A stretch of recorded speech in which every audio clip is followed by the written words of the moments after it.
शुभ रथयात्रार आपण मानक हार्दिक हार्दिक शुभेच्छा और अभिनंदन। आज मोपाई केवल रथयात्रा नुहे, आज हूँ मो बापांकर जन्मदिन आ मो स्वामींकर जन्मदिन।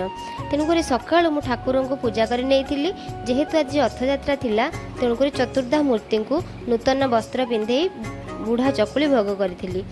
ये पाटरे तैयारी वस्त्रटी मु निज हाथ में बनई एवं आज जेहेतु थिला तांकर जन्मदिन से घर को आसी और गोरखनाथ जाई पूजा करी आसी। ये होचंती मो बापा, तांकर मध्य आज जन्मदिन, तेणुक दुई जनक मु ठाकुर पाखे पूजा कर। मो स्वामी फरमाइश रे आज बनी भेज बिरियानी।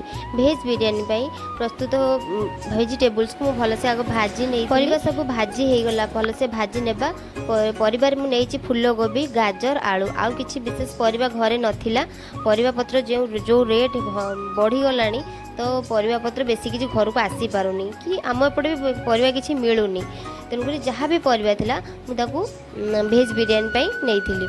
फूल कोबी, आलू एवं गाजर को भलसे भाजी नहीं, भलसे भाजी हो गला परे पैन आउ टिके तेल गरम करबा। पनीर एवं आपन किछि ड्राई फ्रूट्स जदि नेबे, ड्राई फ्रूट्स आ सोयाबीन सबको भाजी नेबे। एपटे किछि दही रे लुण हल्दी पकेई एवं पुदीना पत्र, धनिया पत्र पकेई आमे से परिवा को भलसे मिसई नेबा। मु बाजार रो किणा बिरियानी मसला नेइनी, हाथ तैयारी गोटा मसला को गुंड करी से मैरिनेटेड परिवा रे मिसई देइछि। एबे पैन रे आमे कोन करबा ना पैन रे तेल गरम हो गला पर गोटा बिरियानी मसला देदेबा। एबे रखि मसला को मु बाटी रखी काजू, अदा, जीरा को बाटी रखी ताकू देदेबा। देखो मसला भलसे भाजी हो गलानी। मसला भाजी हो गला पर मैरिनेटेड परिवा सब पकईदेबा। पकई ताकू भलसे कषि नेबा। भलसे कषि हो गला पर एते भलसे कषिबा भी दरकार नहीं, कारण एटा भात सहित भी टिके सिझिबो। टिके फ्लेवर बढ़ेबा पई मु मिल्क मेड नेछि। मिल्क मेड आप स्किप मध्य करि परिबे। तापरे भात को लेयरिंग कर दे देछि। भजा हेतिबा किसमिस ने जेहेतु आम बिना प्याज रसुण रे करुचे, तो किसमिस दबा।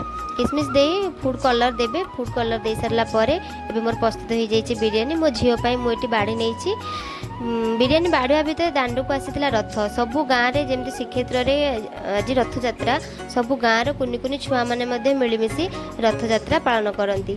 सेमती गाँव में रथयात्रा होता से जाई रथ टाणुला।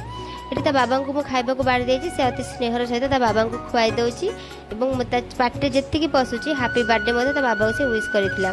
आज ब्लॉग टी मुझे रखुछि। नमस्कार।